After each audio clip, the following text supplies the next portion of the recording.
আল্লাহ যদি আমারে বলেন আদম মানা করছিলাম কেন গেছিলেন? এইটার নাম ঈমান, এটার নাম খোদার ভয়। আর দুনিয়াতে এমন ভাবে চলি, আমরা এমন ভাবে চলি মনে হয় যেন জীবনে মরবো না, আল্লাহর কাছে 1,00,000 বছরের কন্টাক্ট নিয়ে আসছি। ঠিক কিনা বলেন? এরকম মনে হয় আমাদের। আরে আমরা তো সব আল্লাহর ওলি, মরমু জান্নাতে যাবো, মামার বাড়ি তো না। শোনে না যারা আমার আলোচনাতে একটু কষ্ট হলেও শোনে। ঈসা আলাইহিস সালাম, ঈসা নবী এই কথা বলবেন, আমি পারবো না। কেন? গোটা পৃথিবীর খ্রিস্টান আর ইহুদিরা আমার আল্লাহর ছেলে বলছিল। ওয়াকালাতিল ইয়াহুদু উযাইর ইবনুল্লাহ ওয়াকালাতিল ইয়াহুদু ওয়াকালাতিন নাসারাল মাসীহ ইবনুল্লাহ। গোটা পৃথিবীর খ্রিস্টানেরা আমি ঈসাকে আল্লাহর ছেলে বলেছে। আমি তো তাদেরকে আল্লাহর ছেলে বলতে বলি নাই, আমি বলছিলাম ইন্নী আব্দুল্লাহ, আমি ঈসা আল্লাহর বান্দা। আতানিয়াল কিতাব, আমার কাছে কিতাব দেওয়া হয়েছে। ওয়া জাআলানি নাবিয়্যা, আমাকে রিসালাত দেওয়া হয়েছে। আরে মিয়া, তোমরা আমারে আল্লাহর ছেলে বলো কেন? রাসূল বলেন এরপরেও একদল খ্রিস্টান কিয়ামতের দিন ঈসা নবীকে আসামির কাঠগড়ায় দাঁড় করাবেন। আল্লাহ সম্মুখে, আল্লাহ তোমার বান্দা, তোমার নবী ঈসা আমাদেরকে দাওয়াত দেয় নাই। ঈসা নবী উম্মতদের কাছে যাবেন যারা ঈমান আনছিল, যে তোমরা একটু সাক্ষী দাও আমি ঈসা দাওয়াত দিছিলাম কিনা। তারা অস্বীকার করবে না, আমরা দিতে পারবো না, কারণ আমাদের এখনো ফয়সালা হয় নাই। হ্যাঁ, হাদিস স্পষ্ট আছে। তখন মুহাম্মদ সাল্লাল্লাহু আলাইহি ওয়াসাল্লাম নিজে দাঁড়িয়ে জবাব দিবেন, আল্লাহ তুমিই তো কোরআনে বলছো ঈসা তার উম্মতদেরকে একত্ববাদের দাওয়াত দিছিল। আল্লাহ রাসূলের সাক্ষী অ্যাকসেপ্ট করবেন। আমার বন্ধুগণ, নবীরা মাসুম, রাসূলদের জীবনে একটা রং, একটা বিষয় ঘটে গিয়েছে, আল্লাহ মাফ করেছেন। যেমন মুসা আলাইহিস সালাম একজন কিপ্তিকে আঘাত করেছিল, তাই না? মারছিল না একজনকে? কি মারছিল? না না, ভুল, এটা সন্না, ঘুষি। ফাওয়াকাদাহু মুসা, কদা মানে ঘুষি, কদা মানে কি? ঘুষি, ঘুষি, ঘুষি। ফাওয়াকাদাহু মুসা, আল্লাহ বলেন আমার মুসা ঘুষি মারার কারণে ফাকাদা আলাই, লোকটা মারা যায়। মারা যাওয়ার পর মুসা নবী বললেন রব্বি ইন্নী যালামতু নাফসি, হে আমার রব, আমি আমার নফসের প্রতি জুলুম করলাম, ফাগফিরলি, তুমি আমাকে ক্ষমা করে দাও। আল্লাহ সাথে সাথে বললেন মুসা ফাগফারা লাহু, আমি রব তোমারে ক্ষমা করে দিলাম। এরপর মুহাদ্দিসরা লেখে কিয়ামতের দিন পয়গম্বর মুসা একথা বলবেন, না না, অন্য নবীর কাছে যাও। আল্লাহ যদি আমাকে জিজ্ঞাসা করেন মুসা কেন মেরে ফেলছিলা, আমি কি জবাব দেব? এই ভয়ে মুসা নবী বলবেন না। ও যুবক, ও আসামের মুসলমান, নিজেরা কত অপরাধ করি রাত এবং দিন, দিনে এবং রাত্রে কত অন্যায়, কত জুলুম, কত অত্যাচার, কত নামাজ কাজা করা, কত সুদ খাওয়া, কত মিথ্যা বলা। এরপরে আমাদের ব্রেনতে, আমাদের টেন্ডেন্সিতে কখনো কাজ করে না আল্লাহর কাছে কেমন ভাবে জবাব দিব, ঠিক কিনা? আরো জোরে বলেন। আল্লাহর নবী বলেন উম্মত না না, ভুলে যেও না, জাস্টিফাই করার দিন কিন্তু আল্লাহ রেখে দিয়েছেন। ওই কিয়ামতের দিন আল্লাহ তোমাদের গুনাহ এবং তোমাদের নেকিকে ওজন করবেন। আল্লাহ বলেন নেকি যার বেশি, ওজনের পাল্লা যার ভারী হবে, ওই মানুষটা হবেন সফল। আল্লাহ কোরআনে বলেন ওয়াল ওয়াজনু ইয়াওমা ইদিনিল হাক্কু ফামান সাকুলাত মাওয়াজিনুহু ফাউলাইকা হুমুল মুফলিহুন ওয়া মান খাফফাত মাওয়াজিনুহু ফাউলাইকা আল্লাযীনা খাসিরু আনফুসাহুম বিমা কানু বিআয়াতিনা ইয়াযলিমুন। জোরে বলেন আল্লাহু আকবার। আল্লাহ পাক বলেন কিয়ামতের দিন আমি রব মিজানের পাল্লা, ওজনের পাল্লা দাঁড় করাবো। ওটা মিথ্যি পাল্লা, কিন্তু মিথ্যি পাল্লা জানেন ভাই? মিথ্যি পাল্লা, মিথ্যি পাল্লা শেখরাদের কাছে থাকে, এক চুল পরিমাণ সোনা দেবেন, ওজন করে দিবে। আল্লাহ বলেন ওই পাল্লা দাঁড় করাবো আমি। তোমাদের গুনাহ এবং তোমাদের আমলগুলোকে আমি ওজন করব।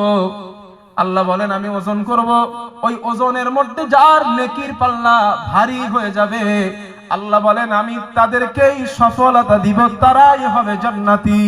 আর সেদিন যাদের গুনার পাল্লা হালকা ভারী হবে, নেকির পাল্লা হালকা হবে, আল্লাহ বলেন ওরাই হবে জাহান্নামী, ওরাই হবে ক্ষতিগ্রস্ত। আল্লাহ ওখান থেকে আমাদেরকে হেফাজত করেন। জোরে জোরে বলেন আমিন। আল্লাহ পাক বলেন উজুহু ইয়াওমা মুসফিরা দাহিকাতুম মুস্তাবশিরা ওয়া উজুহুন ইয়াওমাইদিন আলাইহা গাবারা তারহাকুহা قطرا أولئك هم الكفرة الفجرا আল্লাহ বলেন ওই দিন কিছু মানুষের চেহারা পূর্ণিমার চাঁদের মতো ঝলমল করবে আর কিছু মানুষের চেহারা কালো বর্ণের হবে আল্লাহ বলেন যাদের চেহারা ঝলমল করবে ওরাই সফল ওরাই জান্নাতি আর যাদের চেহারা কালো হবে ওরা কাফির ওদের আমলনামা নষ্ট হবে বাম হাতে আসবে নেকির পাল্লা তাদের হালকা হবে গুনার পাল্লা ভারী হয়ে যাবে ওদের চেহারা হবে কালো বর্ণের আল্লাহ পাক বলেন এই অবস্থা যাদের হবে তাদের ব্যাপারে আমার ফয়সালা আমতাজুল ইয়াউমা আইয়ুহাল মুজরিমুন আমি রব্বুল আলামিন কিয়ামতের দিনে এলান করব হে অপরাধীর দল বেঈমানদের দল ঈমানদারদের থেকে আলাদা হও আবার ঈমানদার আমার নাজাত প্রাপ্ত বান্দাদের থেকে আলাদা হয়ে যাক আল্লাহ পাক বলেন ওদিন আলাদা করে দেওয়া হবে আলাদা হবার পর জাহান্নামী ব্যক্তিগুলি এক সাইডে তারা দাঁড়ায় যাবে আল্লাহ তাআলা বলেন দাঁড়ানোর পর আমি রব্বুল আলামিন ওই বান্দাদেরকে লক্ষ্য করে বলবো আর আমি ফেরেশতাদের লক্ষ্য করে বলবো ও ফেরেশতারা আমার ওই বান্দাগুলোরে ধর খুযুহু ফাগুল্লুহু সুম্মাল জাহিম সাল্লু সুম্মা ফি সিলসিলাতিন দারউহা 70 যিরাআন ফাসলুকু আল্লাহ পাক বলেন আমি কিয়ামতের দিন নাফরমান বান্দাগুলোর গলায় 70 গজ বেড়ি লাগাবো কত গজ 70 গজ নবী বলেন হাতের মাঝে বেড়ি লাগানো হবে পায়ের মাঝে বেড়ি লাগানো হবে কোমরের মাঝে বেড়ি লাগানো হবে 70 গজ শিকল জাহান্নামের শিকল লাগানো হবে আপনাদের মাথায় অলরেডি চলে আসছে হুজুর আমাদের হাইট বর্তমান তো 6 ফুট 5 ফুট অথবা 7 ফুট এই 7 ফুট হাইটে 70 গজ শিকল আল্লাহ কোথায় লাগাবেন আজ পৃথিবীর মধ্যে কাফের আছে না নাই জোরে বলেন ওই কাফেরদের হাইট কত ফুট বলেন বলেন 5 ফুট 6 ফুট 7 ফুট এখন প্রশ্ন হলো হুজুর এত 70 গজ শিকল এই 7 ফুট জায়গায় কোথায় লাগাবেন আল্লাহর নবী বলেন আমি জানি প্রশ্ন করবা রাসূলুল্লাহ সাল্লাল্লাহু আলাইহি ওয়াসাল্লাম বলেন জাহান্নামে যারা জান্নাতে যারা যাবে তাদের হাইট হবে আদম নবীর মতো 70 গজ 60 গজ লম্বা বানায় আল্লাহ জান্নাতে দিবেন অপরদিকে একজন জাহান্নামীকে জাহান্নামে দেওয়ার আগে আল্লাহ তাআলা তার স্ট্রাকচার তার বডিটাকে অনেক বড় বানাবেন ওয়ালা রাসূলুল্লাহ সাল্লাল্লাহু আলাইহি ওয়াসাল্লাম আল্লাহর নবী বলেন দরসুল কাফিরি মিসলু উহুদিন জাহান্নামী মানুষের এক একটা গালের দাঁত হবে উহুদ পাহাড়ের মতো বড় আত্তাখিযুহু মিসলুল বাইদা জাহান্নামী মানুষের এক একটা রান হবে দাপনা হবে বাইদা উপত্যকা বাইদা পাহাড়ের মতো বড় মাকআদুহু ফিন্নারি মাসিরাতা সালাসিল আল্লাহর নবী বলেন জাহান্নামী মানুষের ঘাড়ের এই দিক থেকে এই দিকের দূরত্ব হবে 3 দিনের রাস্তার সমান লম্বা এবার মাথায় ঢুকছে লজিকটা এবার ঠিক আছে না যদি দাঁত হয় ওহদ পাহাড়ের মতো বড় আসামের পানিতে গোসল করে ঠান্ডা লাগে একটু ক্ষমা চেয়ে নেই না এটা পানির সমস্যা না এটা সর্দি সমস্যা ক্ষমা চেয়ে নিচ্ছে একটু আপনারা তো আল্লাহর রাসূল কি বলছেন দাঁত হবে কেরাম বড় ভাই সবাই বলেন একটু মুখ দিয়ে তো খটাস কইরা বলে দিয়েছেন একটু ভেবে বলেন না কত বড় ওহদ পাহাড়ের মতো বড় হবে। নবীজি বলেন দাঁত হবে ওহদ পাহাড়ের মতো বড়। আর দাঁত না যে উরুত আত্তাখিযুহু মিসলুল বাইদা, যে বাইদা উপত্যকা আরবে আছে ওই বাইদা উপত্যকা পাহাড়ের মতো হবে।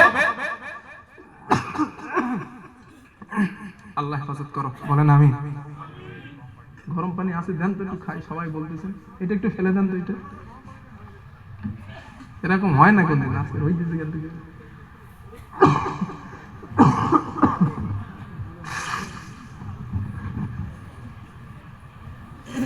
আল্লাহ যেন আমার সুস্থ করে দেন, বলেন আমিন। শয়তান রক্তে চলাচল করে তো।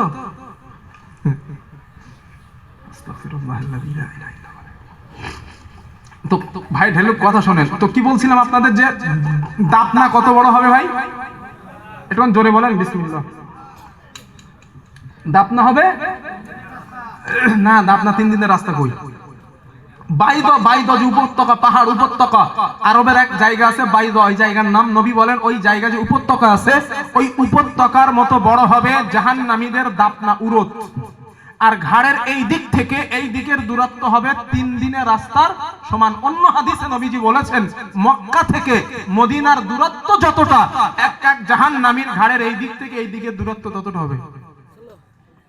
এই যদি হয় এই দাপনা, দাঁত আর ঘাড়ের বৈশিষ্ট্য, রাসূল বলেন এই চামড়া তোমার আর আমার গায়ের চামড়া হালকা, জাহান্নামীদের এমন হবে না।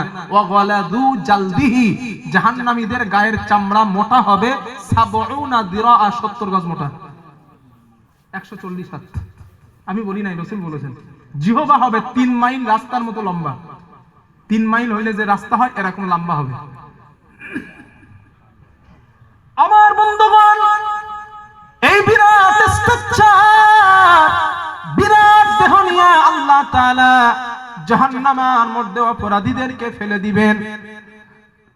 এত বড় স্ট্রাকচার, এত বড় চামড়া, এত বড় দাঁত, এত বড় দাঁত, এইগুলা নিয়ে যখন জাহান্নামের কিনারায় নিয়ে যাওয়া হবে, আল্লাহ তাআলা সূরা মুলকের মধ্যে বলেন কুল্লামা উলকিয়া ফিহা ফাওজু সাআলাহুম খাযানাতুহা। সূরা মুলকের মধ্যে আল্লাহ বলেন, আল্লাহ তাআলা বলেন কুল্লামা উলকিয়া ফিহা ফাওজু সাআলাহুম খাযানাতুহা আলাম ইয়াতিকুম নাযীর ক্বালু বালা قد جاءنا نذير فكذبنا وقلنا ما نزل الله من شيء إن أنتم إلا في ضلال كبير। الله تعالى বলেন ওই কিয়ামতের দিন নাফরমানি গুনারে যখন টানতে টানতে জাহান্নামের দরজার কাছে নিয়ে যাওয়া হবে, আল্লাহ তাআলা কোরআনে বলেন আলাইহা 19 জন জাহান্নামের দ্বাররক্ষী ফেরেশতা দাঁড়ায় থাকবে। ওই জাহান্নামীদের লক্ষ্য করে বলবেন ও অপরাধীর দলেরা, ও জাহান্নামীরা, আজ জাহান্নামের কাছে কেন আসলাম? এই জাহান্নামের ব্যাপারে তোদের কাছে কি কোনো সতর্ককারী যাই নাই? কোন ভিত প্রদর্শক কি যাই নাই? সতর্ককারী কি তোদের কাছে যাই নাই? কেন জাহান্নামের কাছে আসছিস? জাহান্নামীরা বলবেন ক্বালু বালা ক্বাদ জাআনা নাযীর, হ্যাঁ আমাদের কাছে সতর্ককারী এসেছিল, নবীরা দাওয়াত দিয়েছেন, উলামায়ে কেরাম মসজিদের মিম্বরে বসে বসে আমাদেরকে দাওয়াত দিয়েছিলেন, এটা করবেন না জাহান্নামে যেতে হবে, ওটা করবেন না ওটা বলবেন না জাহান্নামে যেতে হবে। তাফসীর মাহফিলে শুনছিলেন জাহান্নাম, এই কথা আলেমদের কাছ থেকে শুনছিলাম। শুনেছে না শুনে নাই? আরো জোরে বলেন। আলেমদের কাছ থেকে শুনেছিলাম, হ্যাঁ আল্লাহ কোরআনে এই কথাটাই বলেছেন, ওই জাহান্নামীরা ফেরেশতাদেরকে বলবেন, হ্যাঁ আমাদের কাছে সতর্ককারী এসেছিল। উলামায়ে কেরাম কোরআনের তাফসীর দিয়েছিলেন, রাসূলুল্লাহ সাল্লাল্লাহু আলাইহি ওয়াসাল্লামের কথাগুলো আমাদেরকে শুনিয়েছিলেন। আল্লাহর কথাগুলো তাফসীর মাহফিলে বসে বসে শুনছিলাম। জাহান্নামে আসার কারণগুলো কি ছিল? সুদ খেলে জাহান্নাম শুনছিলাম, জিনা করলে জাহান্নাম শুনেছিলাম, শিরক করলে জাহান্নাম শুনেছিলাম, নামাজ কাজা করলে জাহান্নাম জানতাম, জাহান্নামে আসার কারণগুলো জানতাম। ফেরেশতারা বলবেন, তাহলে আসলি কেন? ঠিক তো শুনছো তুমি দুনিয়াতে আসো না। আল্লাহ পাক বলেন, ওই জাহান্নামীরা অপরাধীরা এবার বলবেন, ফেরেশতারা কেন আসছি জানো? ফাকাযযাবনা ওয়া কুলনা মা নাযালাল্লাহু মিন শাইইন ইন আনতুম ইল্লা ফি দালালিন কাবীর। ও ফেরেশতারা, এই জন্য জাহান্নামে আসছি। আমরা বলছিলাম আল্লাহ কিছু নাজিল করে না, আর যা নাজিল করে সব উলামায়ে কেরাম যা বলে সব মিথ্যা কথা। মসজিদে দাঁড়া সুদের বিরুদ্ধে যখন কথা বলা হয়েছে, তখন সেক্রেটারি সুদখোর মাথাটা বড্ড গরম। হুজুর ওয়াজ আর খুঁজে পান না, সুদের বিরুদ্ধে ওয়াজ ধরছেন। ঘুষের বিরুদ্ধে ওয়াজ করলে ইমামের চাকরি থাকে না, কারণ সভাপতি ঘুষখোর না। আপনাদের এখানে ভালো, আলহামদুলিল্লাহ, অসুবিধা নাই। আমি আমার কলকাতার কথা কইতেছি, কলকাতার কথা বলছি আপনাদের। আরে হাজারো এমন মসজিদ রেকর্ড আছে আমার কাছে, বাকি বিল্লাহ বানায়া বলে না। আবার বলছি, বাকি বিল্লাহ বানায়া কথা বলে না, রেকর্ড আছে আমার কাছে। সুদের বক্তৃতা দেওয়ার কারণে চাকরি নষ্ট হয়েছে আমার নিজের বন্ধু। ঘুষের বক্তৃতা দেওয়ার কারণে মসজিদ থেকে চলে যেতে হয়েছে। আবার নিজের সাথে নিজের বানায় বলছি না, কোরআন আমার সামনে রাখা। সুদের বিরুদ্ধে বক্তৃতা দিছে, পরের জুমায় চাকরি আউট। সারা চিন্তা করে, সুদের বিরুদ্ধে কোরআনে আল্লাহ বলছে বলে বলছি, তাও চাকরি গেছে। এরা মাল, ইবলিসের উত্তরসূরি দুনিয়াতে অনেক আছে। সুদের বিরুদ্ধে কথা বললে বলে, হুজুর ওয়াজ আর খুঁজিবেন না, আমরা দুনিয়ায় টাটকা টাটকা সুখ, ইট ডিট খেল বিমেরি বলে না, दो फुर्ती नो चिंता दुनिया का मजा ले लो, अरे दुनिया हमारी है। एक কথা বলে আল্লাহ বলে, মর কিরম বাটন পেটাবো দেখবি, শুধু একটু মরে দেখ। আলেমদের কথাগুলো শুনতে ভালো লাগে নাই। আরে হুজুরেরা খামোখা জাহান্নামের, শুধু জাহান্নামের কথা বলে, আরে শুধু জাহান্নামের কবরে আযাব হবে, এই কথা বলে বলে আমাদের শুধু দুনিয়া থেকে বেঁচে রাখতে চায়।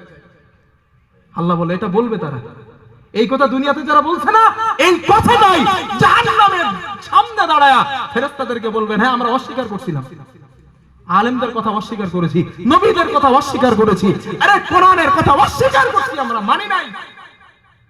এইজন্য আসি ফেরেশতারা বলবেন, যা এবার ঢোক জাহান্নামে, যা, কোনো কথা হবে না, যা জাহান্নামে যা। আফসোস করবে, আল্লাহ কোরআনে বলছেন। কেমন আফসোস জানেন? আল্লাহ পাক বলেন, জাহান্নামীগুলি আফসোস করে বলবেন, ওয়াকালু লাউ কুননা নাসমাউ আও নাকিল মা কুননা ফি আসহাবিস সাঈর। হায় আফসোস, আলেমদের কথাগুলো যদি শুনতাম আর মেনে নিতাম। মসজিদের ইমামের প্রতি রাগ করছিলাম, রাগ না করে তার কথাগুলো যদি শুনতাম আর আমল করতাম, মেনে নিতাম। তাফসীর মাহফিলে বসে কথাগুলো যদি শুনতাম আর মেনে নিতাম, আজ এই জাহান্নামের কাছে আমাদের আশা লাগতো না। আপনারা আমাকে এবার বলেন, এই আফসোস জাহান্নামের কিনারায় দাঁড়ায়া করে কি কোনো লাভ আছে? আরো জোরে বলেন। যদি লাভ করতেই হয়, দুনিয়াতে গুনাহ ছেড়ে দিয়া তওবা করে ভালো হয়ে যান, ঠিক কি না? ফেরেশতারা বলবেন, আজ আর কেঁদে উপায় নাই, থাপ্পড় মেরে লাভ নাই, যাও জাহান্নামে যাও। জাহান্নামের চামড়া কত মোটা ছিল বলেন বলেন বলেন? 70 গজ 140 হাত। আল্লাহ পাক বলেন, কুল্লামা নাদিজাত জুলুদুহুম বাদদালনাহুম জুলুদান গায়রাহা লিয়াযুকুল আযাব। আল্লাহ তাআলা বলেন, ওই জাহান্নামে দেওয়ার পর আমি রব জাহান্নামীদের চামড়াটা আগে পোড়ায়া দিমু, আগে 140 হাত যে চামড়া ওই চামড়াটা পোড়াবো। আল্লাহ বলেন আবার নূতন বানাবো, আবার আমি পোড়াবো, আবার নূতন বানাবো। আল্লাহ বলেন কেন করব জানো? লিয়াযুকুল আযাব, যাতে শাস্তির তীব্রতা ভালোভাবে অনুভব করতে পারে। Skin in the organs of sensitivity, মানুষের চামড়ার মধ্যে আছে অনুভূতি শক্তি, আছে না? একটা মানুষকে আপনারা পরীক্ষা করবেন, কোন গ্রামে যদি কোনো মানুষ আগুনে পুড়ে যায়, ওই মানুষটাকে হসপিটালে নিয়ে যাবেন, মেডিকেলে। ওই অতিরিক্ত পুড়ে গেলে দেখবেন কলম বা অস্ত্র দিয়ে ওরা চামড়ার উপরে ঘষবে। কেন বলেন? যদি ওই চামড়ার উপরে ঘষার কারণে ও ব্যথা অনুভব করে, তাহলে এর বেঁচে থাকার লাইন এখনো আছে, কারণ অনুভূতি শক্তি এখনো আছে। এই চামড়ার মধ্যে আছে আমাদের অনুভূতি শক্তি। ঠান্ডা লাগলে বোঝে কে? চামড়া। গরম লাগলে কে বোঝে? চামড়া। এই চামড়ার মধ্যে আছে অনুভূতি শক্তি। তাই আল্লাহ বলেন চামড়াটার আগে পোড়াবো, যেন শাস্তির তীব্রতা ভালোভাবে অনুভব করে, আস্বাদন করতে পারে। শুধু চামড়া পোড়াবো? এখন হ্যাঁ, এইখানে আরেকটা কথা শোনেন। এই যে দুনিয়ার আমরা আগুন জ্বালাই ভাই, 140 হাত তো অনেক মোটা হবে, তাই না? ধরেন এখান থেকে যদি 1 হাত করে মাপি, প্যান্ডেল ট্যান্ডেল মনে ছাড়া যাবে। তো এত মোটা জিনিস যদি এক জায়গায় চামড়া রাখা হয়, দুনিয়ার আগুন জ্বালালে কত সময় নেবে জ্বালাতে, কমপ্লিট করতে, পোড়াতে? মিনিমাম 2-3 ঘন্টা লাগিয়ে যাবো না? 2-3 ঘন্টা লাগিয়ে যাবো। তো 2-3 ঘন্টা যে লেগে যাবে এত 140 হাত মোটা একটা বস্তুকে জ্বালাতে, নবীজি বলেন 1 সেকেন্ডও নেবে না, 1 মাইক্রো সেকেন্ড লাগবে না, জাহান্নামের আগুন 140 হাত চামড়া জ্বলায় ফেলবে। কেন? আল্লাহর নবী বলেন, ক্বালা রাসূলুল্লাহ সাল্লাল্লাহু আলাইহি ওয়াসাল্লাম, আল্লাহর নবী বলেন, নারুকুম জুজুহুম মিন 70 জুজুইম মিন নারি জাহান্নাম। আল্লাহর নবী বলেন, হে আমার উম্মত, এই দুনিয়ার আগুন যেটা তোমরা দেখতে পাও, এই আগুনের যত তাপ, এই আগুনের যত তেজ, আল্লাহর রাসূল বলেন এর থেকে 70 গুণে তাপ জাহান্নামের আগুনের বেশি দেওয়া হয়েছে। আল্লাহর নবী বলেন, উকিদালান নারি আলফা সানা, রব্বুল আলামিন জাহান্নামের আগুনকে যখন তৈরি করলেন, 1000 বছর জ্বালালেন, উত্তপ্ত করলেন, 1000 বছর জ্বালানোর পর হাত্তা বিয়াদ্দাত, জাহান্নামের আগুনের রং হয়ে যায় সাদা। আল্লাহর নবী বলেন, সুম্মা উকিদা আলাইহা আলফা সানা, রব্বুল আলামিন জাহান্নামের আগুনকে আবার 1000 বছর জ্বালালেন। 1000 বছর জ্বালানোর পর হাত্তা আহমারাত, জাহান্নামের আগুনের রং হয়ে যায় লাল। আল্লাহর নবী বলেন, সাহাবাদের দল, সুম্মা উকিদা আলাইহা আলফা সানা, রব্বুল আলামিন জাহান্নামের আগুনকে আবার 1000 বছর জ্বালালেন। 3000 বছর জ্বালানোর পর হাত্তা সুওয়াদ্দাত, জাহান্নামের আগুনের রং হয়ে যায় কালো। আল্লাহর নবীকে প্রশ্ন করা হলো, ইয়া রাসূলুল্লাহ, অন্ধকার রাতের মতো কি জাহান্নামের আগুনটা কালো? আল্লাহর নবী বলেন, না না, আমি নবী মিরাজে যাবার পর দেখলাম, ইত্তলাতুন নার, আমি জাহান্নামে উকি মেরে দেখেছিলাম, জাহান্নামের আগুন এতটা কালো। নবী হাতের মধ্যমা তর্জনী আঙ্গুল উঁচা করলেন। নবী বলেন, 2টা আঙ্গুল যেমন পাশাপাশি, জাহান্নাম আর একজন জাহান্নামী পাশাপাশি থাকলে একজন আর একজনকে দেখতে পাবে না, এত অন্ধকার, এত কালো জাহান্নামের আগুন। হাদিসের শেষে আসছে, নবী বলেন, ফাহিয়া সাউদা ও মুসলিমা, জাহান্নামের আগুন নিকষ কালো। এই জাহান্নামে ওদেরকে ফেলা হবে। ও মানুষ, একবার চিন্তা করেন, একবার চিন্তা করুন, এত কালো এবং এত উত্তপ্ত জাহান্নামের আগুন, অবস্থাটা কেমন হবে? ইতিহাস যুবক তোমরা পড়েছো, ইতালির বিশ্ববিয়াসের আগ্নেয়গিরি উৎফলিত যখন হয়ে যায়, বিরাট বড় বড় পাথরগুলাকেও দুনিয়ার সাধারণ আগুন পানি বানায় দেয়, ঠিক না ভাইজান? পানি এই যে লোহা, এই যে লোহা 650 ডিগ্রি সেলসিয়াস তাপমাত্রা হলে এই লোহাটাও পানি হয়ে যাবে। দুনিয়ার আগুনের এই পাওয়ার কিন্তু দেওয়া হয়েছে। এই যদি হয় দুনিয়ার আগুনের পাওয়ার, নবীজি বলেন এর থেকে 70 গুণে পাওয়ার জাহান্নামের আগুনের আল্লাহ দিয়েছেন। বুখারীর একটা বর্ণনা শুনেন, আম্মা জান আয়েশা সিদ্দিকা রাদিয়াল্লাহু তাআলা আনহার বর্ণনা, তিনি বলেন একদিন জোহরের নামাজের পর, নামাজের আগে রাসূল মসজিদে চলে গেলেন। আমি রান্নার কাজে ব্যস্ত ছিলাম, উনুনে রান্না করছিলাম। হঠাৎ উনুন থেকে একটা আগুনের টুকরা আমি আয়েশার হাতের মধ্যে পড়ে যায়, আমি আর হাতের মধ্যে লেগে যায়। আবার জাহান্নামের কথা মনে পড়ে গেছে।